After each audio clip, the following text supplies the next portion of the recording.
Très chers frères et sœurs, très chers bénis de Yah, toutes les fois que le nom du Père soit sanctifié, que son règne vienne, que celui-ci passe, parce qu'en fait nous sommes fatigués, mais quelque part nous sommes soulagés. Et c'est pourquoi nous vous appelons à vous élever, à vous rassurer que les derniers temps sont bien là.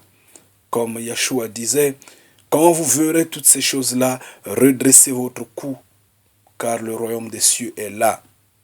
Oui, levons-nous et regardons vers les cieux. Nous sommes en train de traverser une période vraiment cruciale, une période à laquelle la confusion est totale, l'embrouillement est total. Et par manque de connaissances, les gens ne font que s'égarer. Mais aujourd'hui, je veux encore marteler sur un point que j'ai soulevé il y a longtemps. Je disais, l'Afrique est la terre-mère. Le jardin d'Éden était en Afrique. Tout avait commencé en Afrique et tout prendra fin en Afrique. Je l'ai dit, j'ai martelé dessus. Et j'ai insisté disant que toutes ces nations-là vont se fédérer pour se diriger vers l'Afrique. Oubliez le Proche-Orient. Je vous dis, c'est utopique.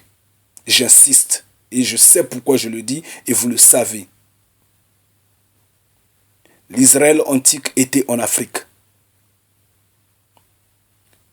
Je vous ai dit que tout prophète est venu de la terre africaine. Tout prophète était noir. Oui, j'insiste, des prophètes dont on parle dans la Bible. Ailleurs, je ne connais pas. Mais dans la Bible parle, étaient tous africains, étaient tous noirs. Et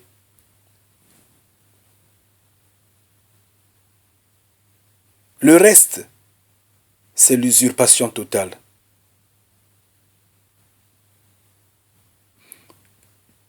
Et donc la fin prendra fin en Afrique. La fin aura lieu en Afrique. L'Armageddon se passera en Afrique, pas ailleurs. La Russie ne pourra jamais se battre avec les États-Unis. Je l'ai déjà dit, j'insiste, ils ont tous les armes nucléaires, ils ne pourront jamais se battre. La France ne pourra jamais se lever contre l'Angleterre, jamais contre les États-Unis. Cette époque-là est dépassée. Ils ont maintenant tout ce qui peut détruire, tout ce qui peut les endommager tous. La Chine ne se levera pas contre les États-Unis, non contre la Russie, non contre je ne sais quel État ayant l'arme nucléaire. Mais tout ce monde-là va se fédérer. Tout ce monde-là va se fédérer et va se diriger vers l'Afrique. Parce que c'est de là où on puise. L'Afrique qui est considérée comme serait une poubelle. Mais ironie du sort, tout ce monde-là mange dans cette poubelle. Alors, on ne comprend plus rien. Ceux qui sortent de l'Afrique, ceux qui sortent de cette terre-là, sont haïs de par le monde. Nous sommes éparpillés partout. Il faut nous voir dans les îles, il faut nous voir un peu partout ailleurs. Haïs. Jamais accepté. Oui, d'accord. Mais on mange dans la poubelle qui a produit ces hommes-là. Et ce qui est curieux, c'est que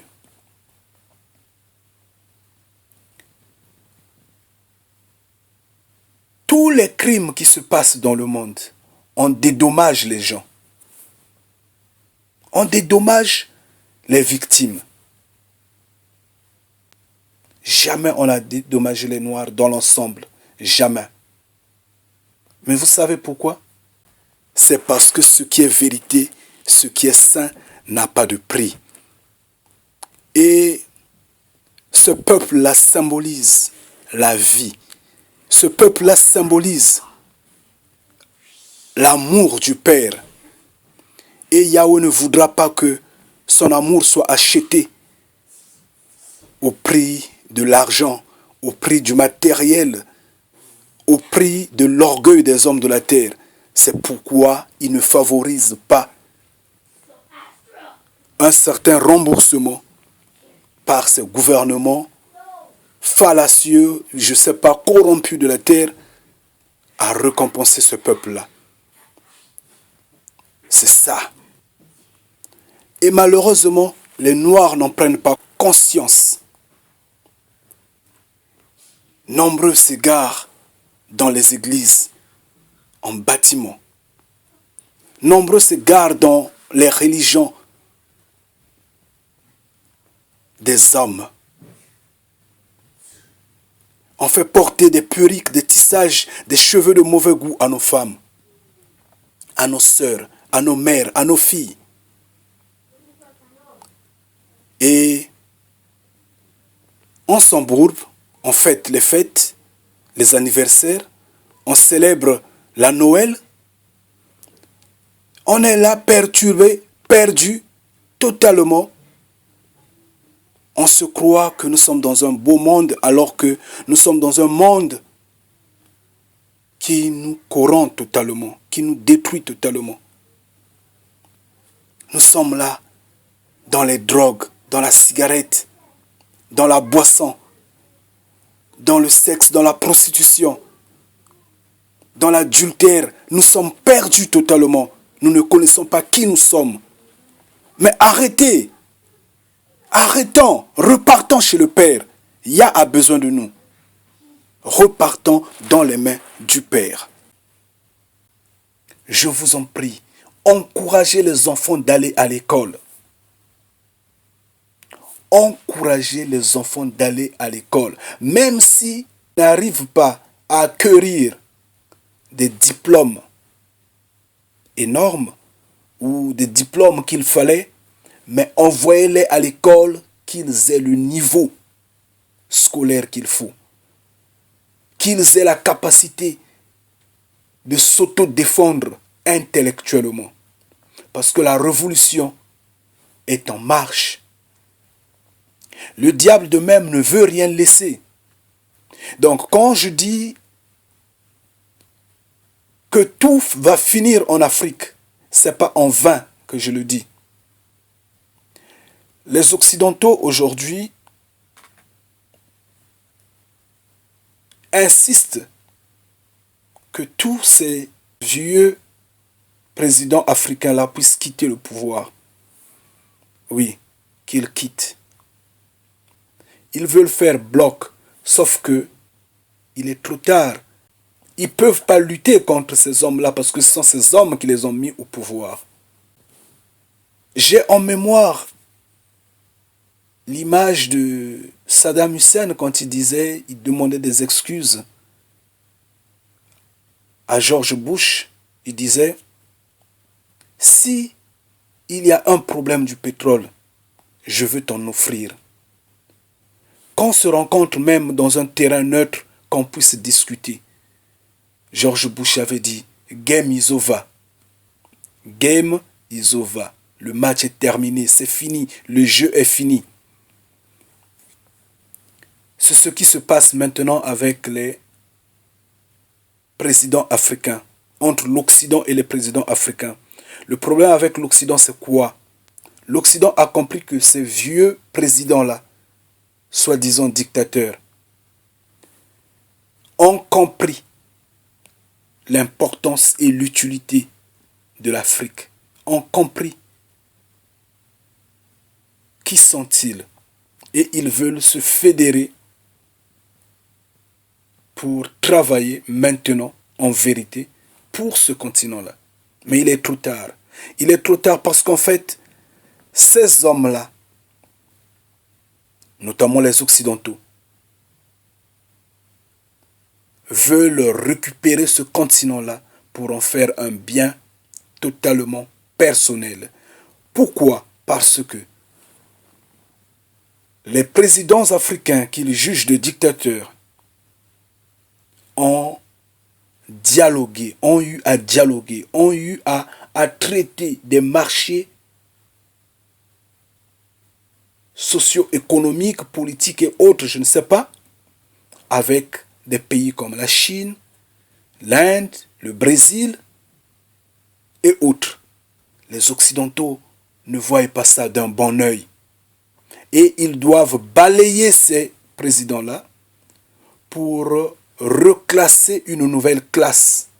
En fait, replacer une nouvelle classe politique qu'ils vont surveiller comme ils avaient manipulé ceux qu'ils vont chasser bientôt du pouvoir. Il faudra le faire démocratiquement, il faudra le faire logiquement et que la population soit d'accord ou pas, ça doit se passer ainsi et ils vont partir. Ça, c'est comme ça, mais c'est le plan de Yah. Laissons que les choses se fassent ainsi. C'est la volonté du Père. Pourquoi je dis que c'est la volonté du Père?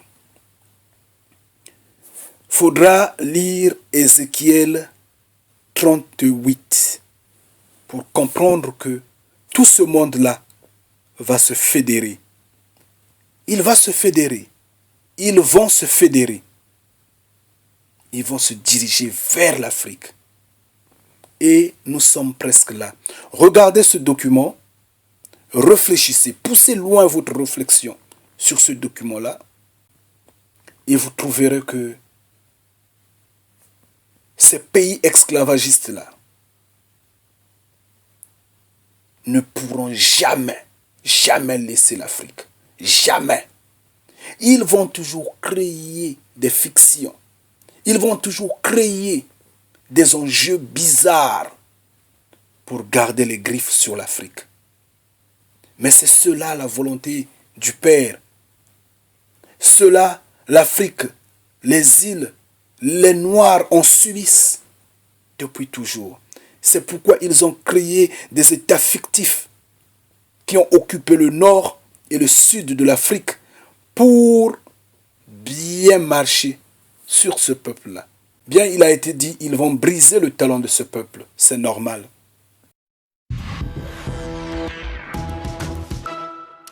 Bienvenue dans le journal de l'intelligence économique, l'émission consacrée aux coulisses de la mondialisation.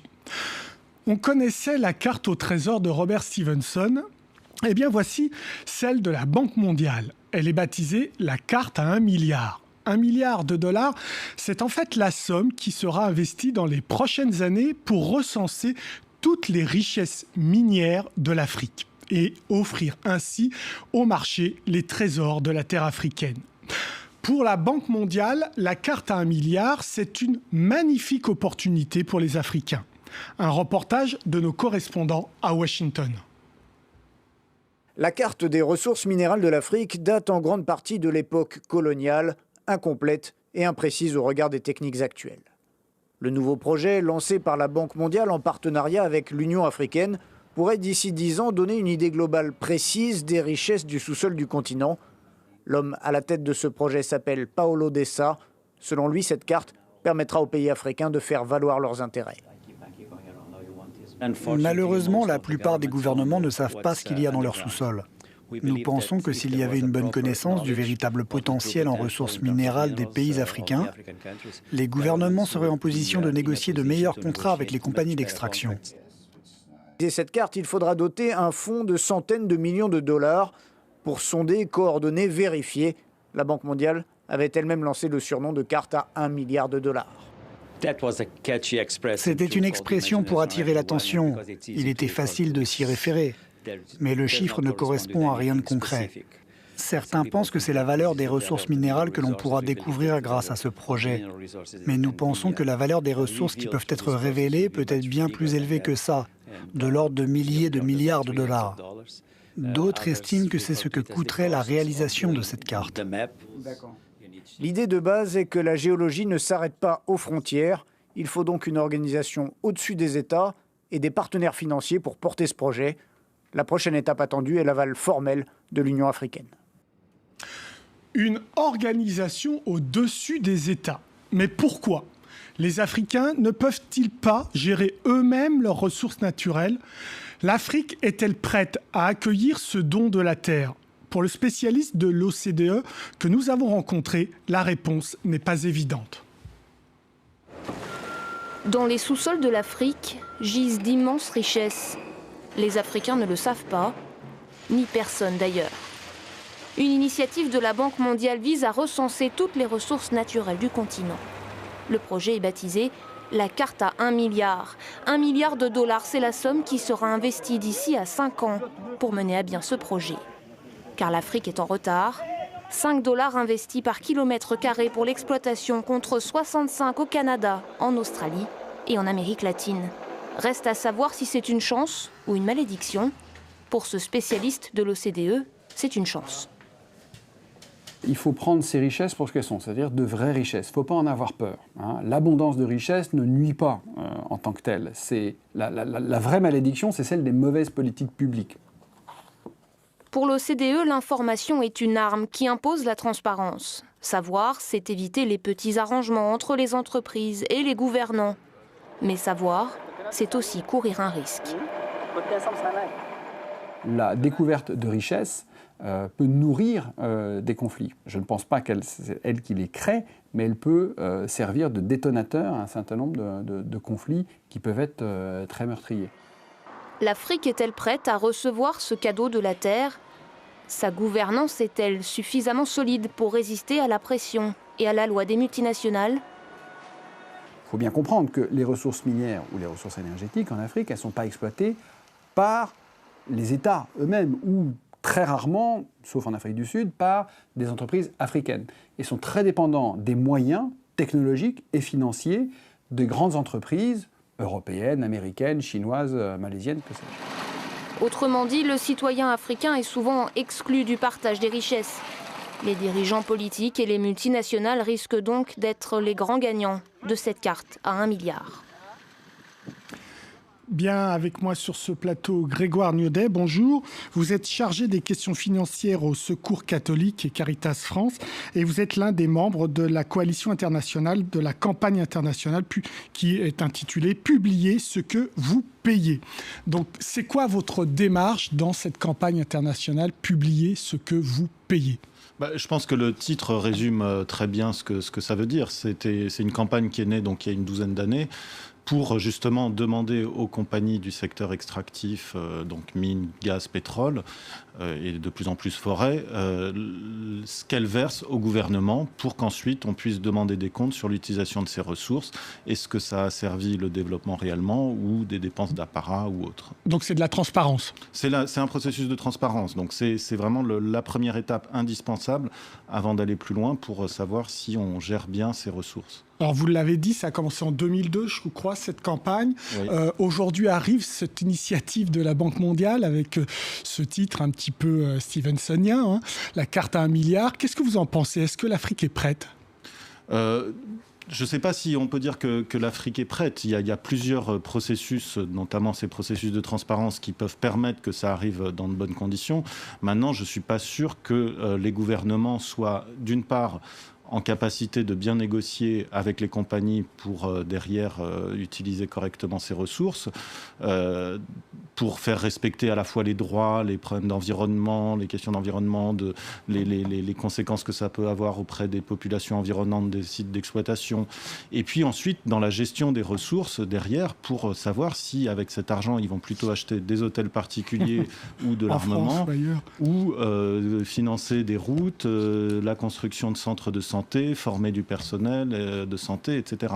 Mais donc pour vous, c'est quand même bien de savoir ce qu'on a dans nos sous-sols. Ça peut être bien, mais si... Alors, c'est là où il faut peut-être faire la différence entre l'outil lui-même qui peut être utile et l'utilisation qui en est faite. Et est-ce qu'il y a les compétences ou la volonté politique, surtout dans des pays comme les pays d'Afrique, de gérer correctement ça et de gérer au bénéfice des populations. S'il n'y a pas vraiment ces conditions réunies, ça risque d'être un outil... Mais sincèrement, vous pensez qu'elles sont réunies, ces conditions, ou pas ? On est en train, nous, on se mobilise pour qu'elle soit réunie. Mais maintenant, c'est pas évident, forcément, qu'elle le soit. Alors, 12 ans de campagne, quand même, 2002 à peu près. Qu'est-ce qu'on en tire, là, comme premier bilan ? Parce qu'il y a certes la problématique des États et des gouvernants africains qui doivent jouer le jeu, mais il y a aussi les multinationales qui doivent jouer ce jeu-là de la transparence. Alors, ce qui est assez intéressant, c'est que lorsque cette campagne a été lancée, il y a eu un succès mitigé, mais un grand succès quand même immédiat. Ça a été le lancement de l'initiative pour les transparences des industries extractives. Donc, c'était à l'initiative des pays du G8, notamment de Tony Blair à l'époque. Et donc, c'était l'idée de mettre ensemble, autour d'une même table, les compagnies, les gouvernements des pays de production et les organisations de société civile, les ONG, les syndicats, etc. Et donc d'avoir, pour discuter à la fois des standards de publication, comment on allait publier ce qui était versé par les compagnies d'un côté, et les gouvernements avaient aussi à publier ce qu'ils recevaient. Ce qu'ils recevaient de la part des compagnies, et on comparait. Et on a eu parfois des surprises assez rigolotes où il y avait des écarts de 30%. C'est arrivé au Congo-Brazzaville, par exemple. Sur cette initiative était très intéressante parce que c'était très novateur et très nouveau de mettre ces acteurs ensemble autour d'une table et de façon assez publique. C'est la même chose, donc ça se faisait à la fois au niveau des pays de production, mais aussi au niveau international pour avoir des règles un peu uniformes. Mais cette initiative n'était que volontaire. C'est-à-dire que on n'y allait que ceux qui voulaient y aller. Donc pour les organisations de société civile, c'était pas suffisant. Pas trop de soucis. Les compagnies y sont allées quand même en disant un truc volontaire, on pourra quand même y aller tranquillement sans trop se mouiller. Et au niveau des gouvernements, là, ça a été plus compliqué. Et donc, ça a quand même porté ses fruits. Ça n'a pas été facile forcément pour notamment les militants de société civile dans les pays de production. Certains ont été en prison, certains ont connu l'exil, des menaces, etc. Et alors, ça a avancé chez nous aussi. L'UE a diffusé des directives en 2013, donc là, qui vont être appliquées, c'est obligatoire, d'ici les 2 ans qui viennent. Voilà, et c'est là où on a reçu, là où il y a eu plus de réticence de la part des compagnies, c'est que quand ça devient obligatoire, là, ça coince un peu plus. Et donc, les compagnies ont notamment voulu que ce ne soit pas au niveau local, la publication, mais au niveau national et global. Donc chaque pays ? Au niveau de chaque pays, oui. Mais nous, ça a été un de nos chevaux de bataille assez important, c'est de l'avoir aussi projet par projet pour que les collectivités, les communautés locales puissent aussi avoir cette information et autour des sites de production, puissent aussi demander des comptes sur les ressources qui sont sorties de leur sous-sol. Donc je disais directive européenne de 2013, est-ce qu'elle a été appliquée dans le champ national, par exemple en France ? En France, ça vient d'être comme on dit, transposé, c'est-à-dire un droit européen qui est transposé en droit national. Il y a en fait, c'est parti aussi des États-Unis dans le cadre de la loi sur la régulation en 2010, mais ça a pris du retard depuis, et notamment parce que le lobby pétrolier américain a porté plainte contre cette réglementation. Et ça a été transposé au niveau britannique, au niveau français et au niveau allemand. Donc on est à peu près dans les clous. Et donc on aura les premiers chiffres à partir de 2016 sur l'année 2015. Ils seront publics ? Ils seront sur les sites internet des compagnies et normalement on espère que ce sera dans des formats utilisables et qui pourront être facilement diffusés auprès des populations locales. Eh bien, on suivra cette affaire. Merci Grégoire Niaudet. L'émission est terminée, mais comme d'habitude, vous pouvez nous retrouver sur france24.com. En attendant, restez avec nous, car l'information continue. Au revoir. J'étais vraiment resté inconsciemment muet le jour où je l'ai regardé. J'étais bouleversé. Je ne peux le croire. Franchement, ces pays esclavagistes-là ne pourront jamais aider, jamais libérer l'Afrique. Si bien que les Africains prenaient conscience. Parce que là, eux-mêmes, ils sont en train d'ouvrir un combat intellectuel. Il y aura des échanges d'idées. Il y aura des débats énormes. Et eux, ils vont se lever en colère avec les armes. Ça, c'est comme ça. C'est pourquoi encourager les enfants d'aller à l'école. C'est pourquoi arrêtez de suivre les hommes des nations, mais plutôt instruisez-vous. Instruisez-vous, discutez longtemps autour de cette terre-là, redonnons la valeur à cette terre-là. Achetez des parcelles, achetez des terrains, achetez des champs. Je vous en prie. Sinon, ce ne sera qu'un rêve. Regardez comment ils sont en train de transformer ce continent en champ planétaire. Donc le reste du monde va manger en Afrique là-bas. Et ils sont conscients. Et ce n'est pas pour rien qu'ils disent que l'Afrique est le continent de l'avenir. Mais les Africains sont combien? Les Chinois sont plus nombreux que les Africains. Les Indiens sont plus nombreux que les Africains. La Chine est un pays, mais sa population est plus nombreuse que la population de tout un continent qui est l'Afrique. Mais eux, ils disent l'Afrique, c'est le continent de l'avenir. Qu'est-ce qu'il leur a dit? En quoi? En quoi faisant? Il y a l'Inde qui est là, qui a également une population énorme. Il y a pas mal de pays. Ces pays-là fédérés, leur population sera énorme, plus grande que la nôtre. Mais eux, ils disent, c'est l'Afrique. C'est parce que dans leurs sciences occultes, on les a dit, game is over. C'est fini. La tendance repart en Afrique parce que le Père s'est déjà levé. Et ça, voilà le grand piège. Regardez ça. Regardez ça, suivez ça calmement. Là où ça va finir, c'est le crépitement des armes. Mais d'où ils seront battus pour la première fois de leur histoire. Ils seront battus sur la terre africaine pour de bon. Je dis toutes ces choses-là pour que quand vous les verrez, vous puissiez vous en souvenir. Et en ce temps, Yah sera glorifié. Je le dis, non avec un sentiment d'homme, mais parce que Yah me permet de le dire. Et cela en est la vérité. Je ne suis ni un chef militaire, ni membre d'une organisation quelconque. Je n'ai ni bureau, ni association, ni religion, ni un bâtiment d'église. Je ne suis ni homme politique, mais je le dis parce que je sais que ça va arriver. Ézéchiel 38 est clair dans sa description de ces effets. Quelqu'un dira,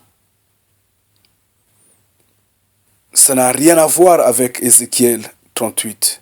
Je dirais peut-être, mais c'est la description. La description, elle est comme ça. Et vous les verrez.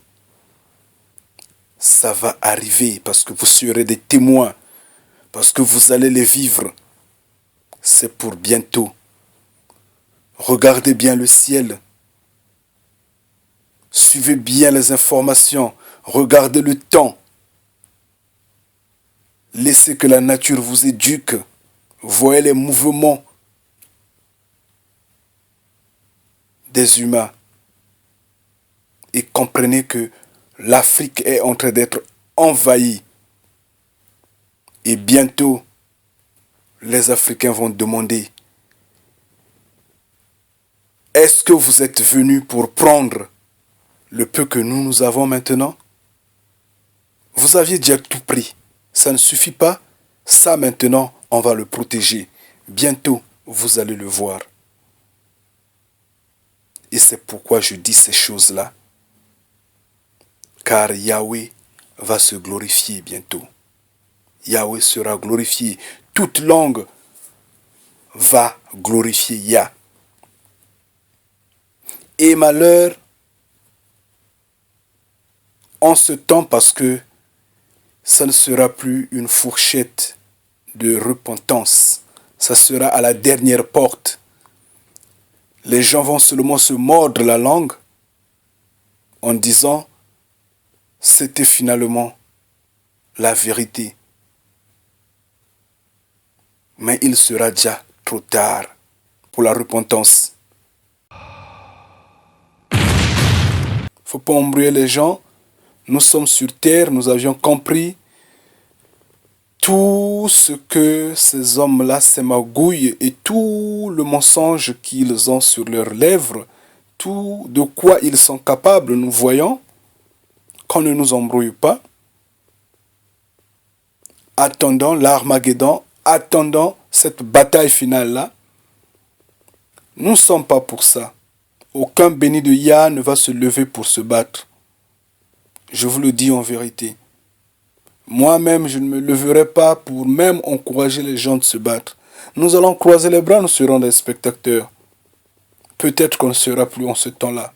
Peut-être qu'on sera déjà enlevé. Peut-être qu'on sera déjà tué, on ne sait jamais. Mais ça va se passer ainsi.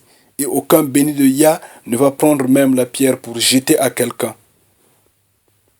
Puisque nous savons que malheur à celui qui descend dans la rue pour des revendications sociales.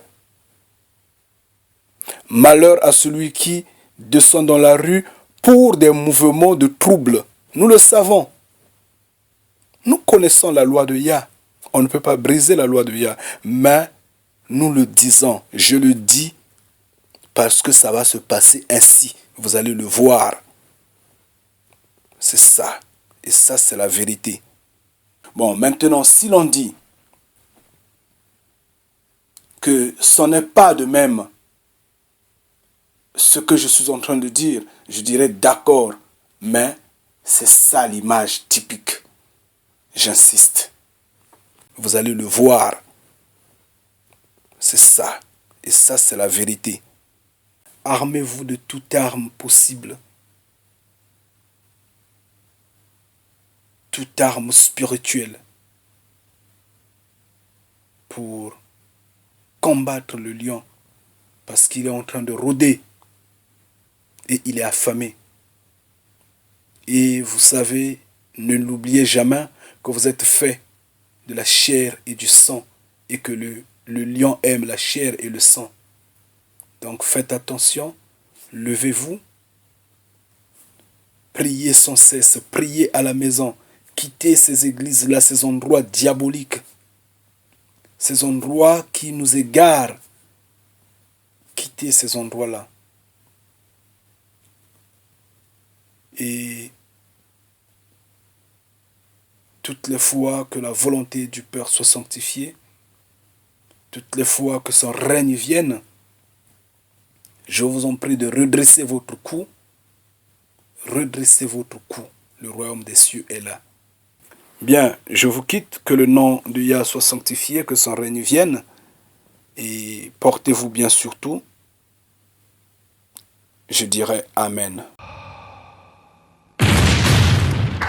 Jésus avait dit, je suis le Fils de l'homme. Il n'avait jamais dit, je suis le Fils de l'Esprit, n'est-ce pas? Faut réfléchir. Faut réfléchir. Quand on vous dit la vérité, vous boitez parce que vous marchez sur des épines. Je comprends votre doute. Je le sais. Mais Yah fera que vous l'acceptez. Même si vous la refusez, elle est une vérité. Elle va vous percer. Elle va vous toucher. Vous avez des yeux voilés. Ouvrez vos yeux. Le cerveau. L'heure est arrivée pour vous repentir. Je répète et j'insiste.